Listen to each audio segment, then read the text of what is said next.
So I'm going to demonstrate the problem here. Dogbone controller. Buttons want to press themselves. Obviously I'm playing Super Mario Brothers Duck Hunt for the Nintendo. Got the top loader there and the Dogbone controller that came with it. So far so good, but okay, there, I didn't press anything. I don't know if you can see that or not. I don't want to play Duck Hunt though, so we're going to reset. This time, start. So far so good. Alright, just watch my controller as I'm playing. Did I press the start button? Nope. Alright, and now he's jumping by himself. He's pausing. Again, nothing else connected. So I don't know how long I need to demonstrate this. I think you kind of get the idea. This thing just wants to kind of do its own thing. Kind of hard to play this one-handed. So there.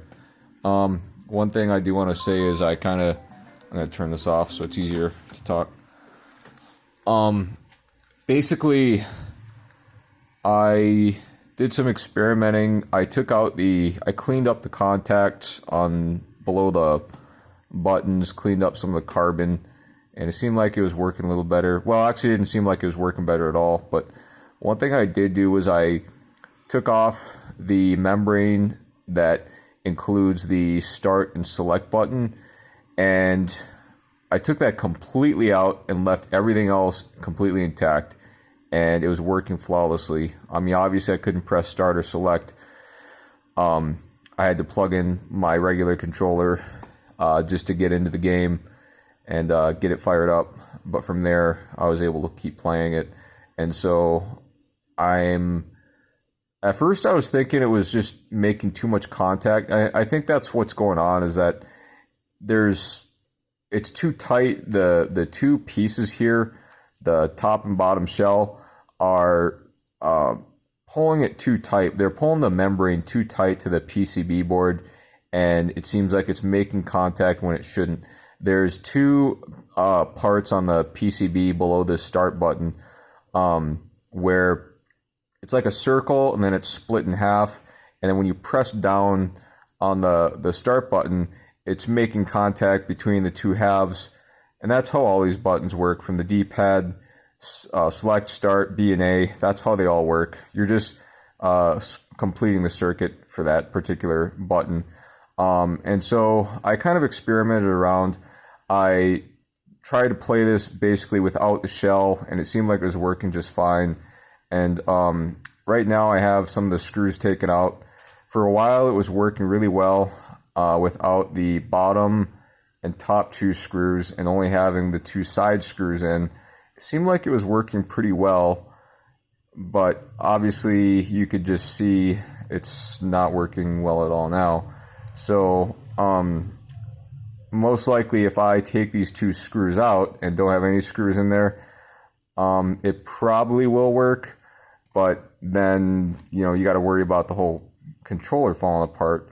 So I don't know if it's a matter of finding some longer screws that maybe will, keep it. I don't know. I'm just kind of throwing stuff against the wall and seeing what will stick here. Somehow, some way, I don't know if it's just a matter of shaving off some of the plastic so that's not as tight of a fit.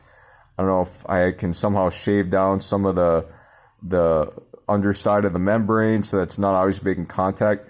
But I've read up and I've heard these controllers are kind of finicky, so I'm kind of seeing if anybody can tell me if if anybody came up with a good solution to this, because I really like the ergonomics of this controller. It's super comfortable. I like that it came with the system. It's all original. The controller length is really long. You don't have to have the extension cable on it, and it's official. It's a Nintendo brand. It's not you're not playing with a third party brand. So there's just kind of the nostalgia of it, or I mean, I could easily go out and buy a third party controller for $10, but what's the fun in that? I'm playing on an original cartridge, original system, and an old school TV. Well, this one's from probably 2000, I think, but you get what I'm saying.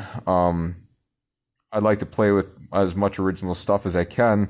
So I'm gonna keep fiddling with this, and I might make an update video if I can find a solution. But in the meantime, if you guys could help me out or point me in the right direction, I'd appreciate it. So thanks for watching.